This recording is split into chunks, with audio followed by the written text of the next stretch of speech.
Greetings, ladies and gentlemen, and welcome to this latest edition of RE070, where I take old stories I've narrated and update them to modern audio standards. This particular story is called The Test, written by LgFatherAnthrocite. "Okay, rookie, time for the test," said O'Doyle as he sat on the bench next to the new kid. They were in the mess hall, with two off-duty shifts packed in to watch the latest video feed recording of Grab Ball. It was the Texas Tigers versus the Grenelcan Grignocks. A small group at the table all chorused "ooh" at the mention of the test. Asteroid mining was a dangerous job. There was no nearby medical facilities outside of the medbay, no one to rescue you if you were caught with your pants down out in the middle of nowhere. Miners relied on each other to see everyone home safe. Mikey Reese was on his first ever rotation. He had been doing well so far, keeping his head down and doing his work as best he could. It was hard, labor-intensive work. He had been out for 3 weeks and thought he had settled into the crew, and now this. "What test?" he asked, looking over at O'Doyle. "Well, Rook, you've been here 3 weeks. If you're gonna wash out, you would have done it by now. But, and this is a big but, Rook, just 'cause you can do the work don't mean that we can rely on you. So we came up with a test to see if you got what it takes in a pinch." O'Doyle looked him in the eyes. "This ain't no joke, and it ain't no hazing ya. We need to know if you got what it takes when the whole world goes tits up. We only got each other out here after all." Someone came over with a plastic garbage bag full of lumpy shapes. They set it in front of Reese. Another guy handed Reese his tool wrap.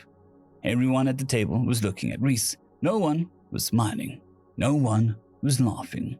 The grab ball game was suddenly being ignored. Reese looked around and gave a nervous laugh and a half smile. "What do I got to do?"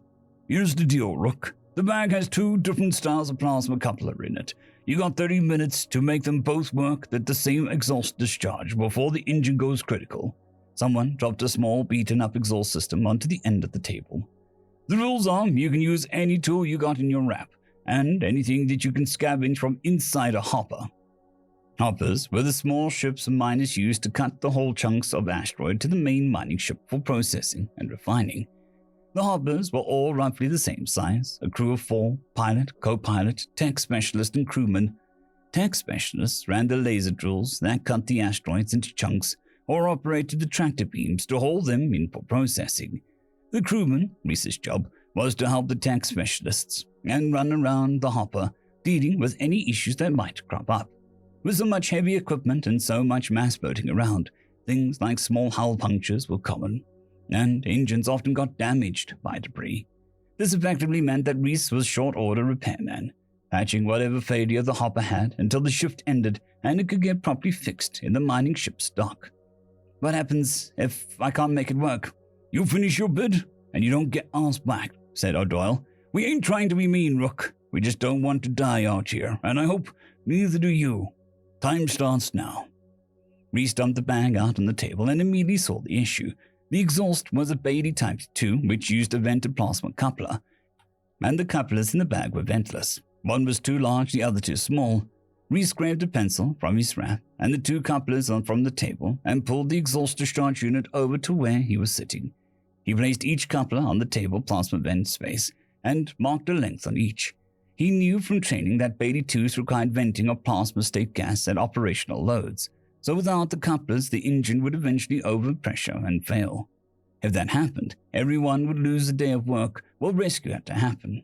No work meant no pay. It wasn't life-threatening, but it would hurt the miners in their paychecks, which was almost as bad. He snagged a cutting tool and snipped both the couplers to the proper length, then checked for fit. He readjusted the cut on the larger diameter one, shaving off another 1/16 of an inch. They were both proper lengths. He pulled a small metal ruler out of his wrap and started to make lines, every 1/8 of a rotation around the circumference of the couplers. Next, he marked every other line in a half-inch, until there was a pattern of marks laid out in a grid on the couplers. He grabbed a needle drill and started to drill all the grid marks. O'Doyle was keeping track of time, marking off every 5-minute increment. 25 minutes, 20 minutes, 15 minutes, Rook. Come on, man, you ain't gonna make it. Hustle, hustle. Finally, having finished the vents and the couplers, Reese tested with the narrow one. It was only a hair smaller than it needed to be. Reese grabbed a micro torch welder and laid down a bead of metal on one end of the tube, filled it quickly, and slid the coupler in place, using the bead as a positive stop. Then welded the other end in place, completing the repair. The larger coupler was about a quarter-inch too big for the connection. Reese had a flash as he thought the word quarter. He rummaged through his pockets and pulled out a handful of coins from his last visit to Earth. He'd gotten into the habit of moving all his pocket contents from one pair of pants to the next, and been shuffling the coins around for nearly a month. He found 2 of the largest coins, then stacked them up. He drilled a hole through the center of the stack, matching it to the size of the connection on the exhaust. He used the microtorch to weld 10 minutes to weld the 2 quarters to the ends of the connectors, then slid the coupler between. It fit like a glove. 2 more quick beads of metal later, and the fix was in. 6 minutes and 32 seconds left. God damn, this kid is good, shouted O'Doyle after inspecting the makeshift repair and checking his watch. The room burst into cheers as everyone reached out to pat Reese on the back and congratulate him on graduating from being a rookie. A round of beers followed, and the Tigers lost the graph ball game. O'Doyle was working the tractor beam rig, and Reese was doing shift checklists when the puncture happened. No one panics when this happens. Everyone is used to it. Reese dropped the clipboard he was running his checklist off of and grabbed his microtorch out of his wrap and a small steel plate from the rack of small parts in the cubby at the back of the crew area. He slammed the plate over the hole and slowly welded it in place. No one even batted an eye. When he's finished, Reese retrieved his checklist and picked up where he left off. Mercer was running the laser drill, and Reese was watching the coolant levels on the side panel of the laser chamber when the pilot noticed a green light turn red on his console. "Reese, we got debris on our forward port maneuvering thrusters," she shouted over her shoulders. Reese gave her a thumbs up and signaled to Mercer to lower the laser output. Well, he had to step away. He crawled under the deck plate, dropped a hatch release, and sealed the thruster port, then disconnected the thruster nozzle and cleared out the debris. It turned out it was a small, roughly squarish shard of iron that had chipped off of the asteroid while they were lasering it apart. He stuffed the chip in his back pocket so it wouldn't rattle around, and replaced the thruster nozzle, sealed the connections, and reopened the hatch. After he crawled back out, he told the pilot to run a test cycle, and the red light turned green. Reese gave the pilot a thumbs up and went back to monitoring the laser coolant levels as Mercer amped up the output. Reese was sitting on the shuttle. It had been a long 4 months, but his first mining bid was up, and he had 8 months of planet-side time waiting. Rotations were set up so that you spend 4 months in space, 2 months or 4 months continuing education, learning more equipment operations planet-side, 2 more months off so that you were well rested, and then back to the hoppers. He saw O'Doyle get on the shuttle and waved to him. O'Doyle sat next to him and said, "Nicely done. Congrats on completing your rookie bid." He held out his hand and shook Reese's. "Thanks, O'Doyle. I appreciate you helping me get my chops here."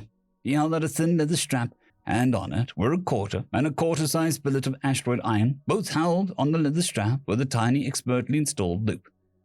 "Figured you could keep this on you in case your crewman ever needs to weld an oversized coupler." "But this is the last time I'll ever have to say this to you. Nicely done, rookie," said O'Doyle with a smile as he tied the strap around his neck. End of story. I'd quickly like to thank the T5 peeps: Cold War Boomerwaffen, Severin Cerberus, Bushmaster 177, Henry the Red, Caspar Arnholtz, Cold War Boomerwaffen, Elijah Silvercross, Dragzoon WRE, and Severin Cerberus. Thank you very much.